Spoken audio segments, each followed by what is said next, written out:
श्री वाल्मीकि निर्मित आर्ष रामायण आदि काव्य के बालकांड में 26वां सर्ग श्री राम द्वारा ताड़का वध। आप सभी से अनुरोध है कि यदि आप इन वीडियोस को लाइक, शेयर या सब्सक्राइब नहीं भी कर सकते तो इन्हें पूरा अवश्य सुनें और लाभान्वित हों। मुनि के यह उत्साह भरे वचन सुनकर दृढ़तापूर्वक उत्तम व्रत का पालन करने वाले राजकुमार श्रीराम ने हाथ जोड़कर उत्तर दिया, भगवान, अयोध्या में मेरे पिता महामना महाराज दशरथ ने अन्य गुरुजनों के बीच मुझे यह उपदेश दिया था कि बेटा, तुम पिता के कहने से पिता के वचनों का गौरव रखने के लिए कुशिक नंदन विश्वामित्र की आज्ञा का निशंक होकर पालन करना, कभी भी उनकी बात की अवहेलना न करना। ब्रह्मवादी महात्मा की आज्ञा से ताड़का वध संबंधी कार्य को उत्तम मानकर करूंगा, इसमें संदेह नहीं है। गौ, ब्राह्मण तथा समूचे देश का हित करने के लिए मैं आप जैसे अनुपम प्रभावशाली महात्मा के आदेश का पालन करने को सब प्रकार से तैयार हूं। ऐसा कहकर शत्रु दमन श्री राम ने धनुष के मध्य भाग में मुट्ठी बांधकर उसे जोर से पकड़ा और उसकी प्रत्यंचा पर तीव्र टंकार दी। उसकी आवाज से संपूर्ण दिशाएं गूंज उठी। उस शब्द से ताड़का वन में रहने वाले समस्त प्राणी थर्रा उठे। ताड़का भी उस टंकार घोष से पहले तो किंग कर्तव्य विमूढ़ हो उठी, फिर कुछ सोचकर अत्यंत क्रोध में भर उठी। उस शब्द को सुनकर वह राक्षसी क्रोध से अचेत सी हो गई। उसे सुनते ही वह जहां से आवाज आई थी उसी दिशा की ओर रोषपूर्वक दौड़ी। उसके शरीर की ऊंचाई बहुत अधिक थी।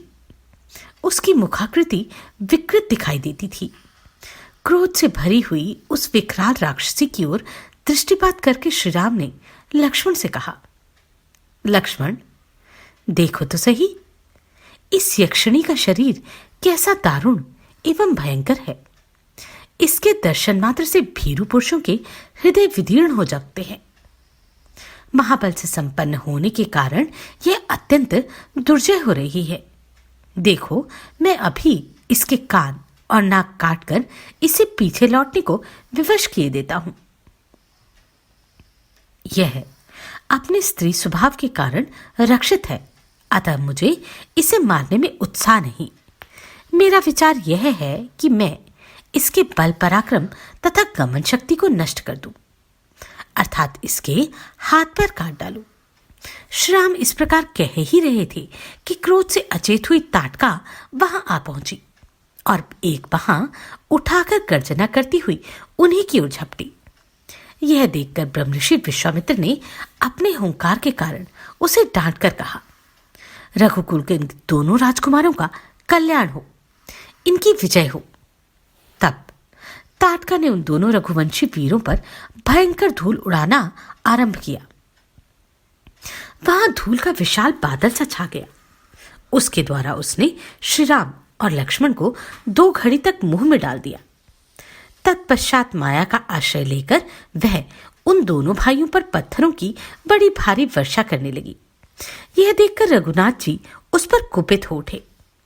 रघुवीर ने अपनी बाण वर्षा के द्वारा उसकी बड़ी भारी शिलावृष्टि को रोककर अपनी ओर आती हुई उस निशाचरी के दोनों हाथ तीखे सायकों से काट डाले।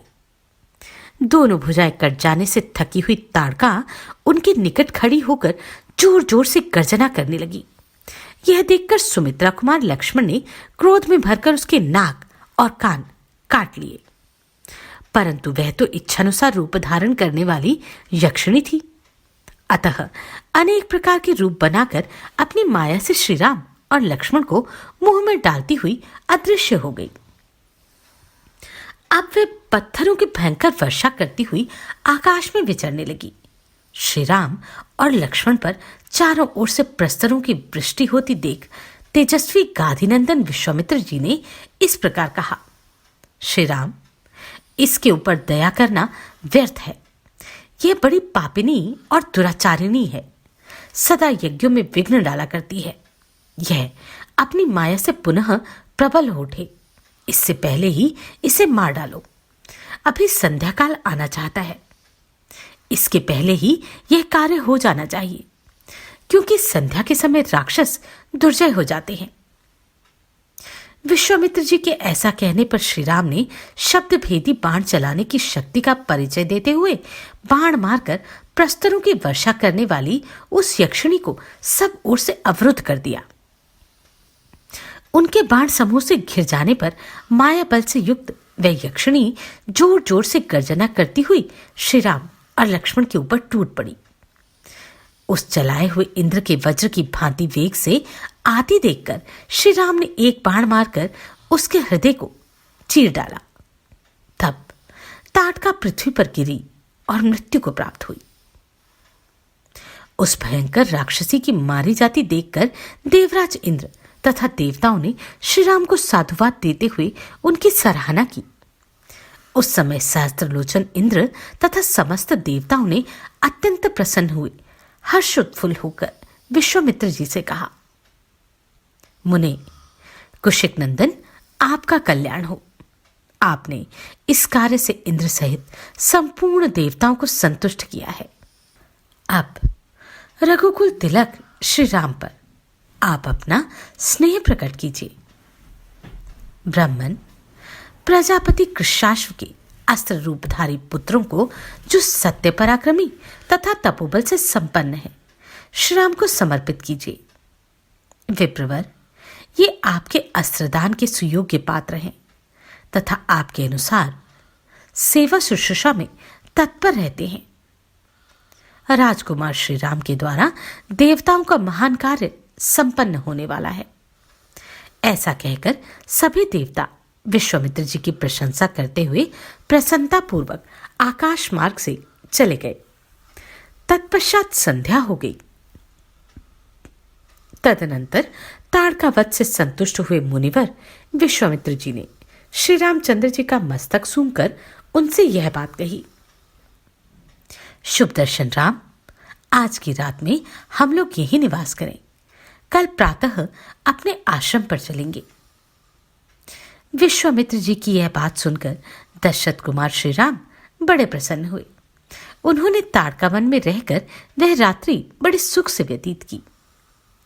उसी दिन वह वन शाप मुक्त होकर रमणीय शोभा से संपन्न हो गया और चैत्रत्वन की भांति अपनी मनोहर छटा दिखाने लगा। यक्षकन्या ताड़कावध करके श्री रामचंद्र जी देवताओं और सिद्ध समूहों की प्रशंसा के पात्र बन गए। उन्होंने प्रातःकाल की प्रतीक्षा करते हुए विश्वामित्र जी के साथ ताटकावन में निवास किया। इस प्रकार श्री वाल्मीकि निर्मित आर्ष रामायण आदि काव्य के बालकांड में 26वां सर्ग पूरा हुआ। आप सभी को कोटि कोटि साधुवाद। आपने इन वीडियोस को इतना प्रेम दिया। नमस्कार, मैं आभा शर्मा जावास।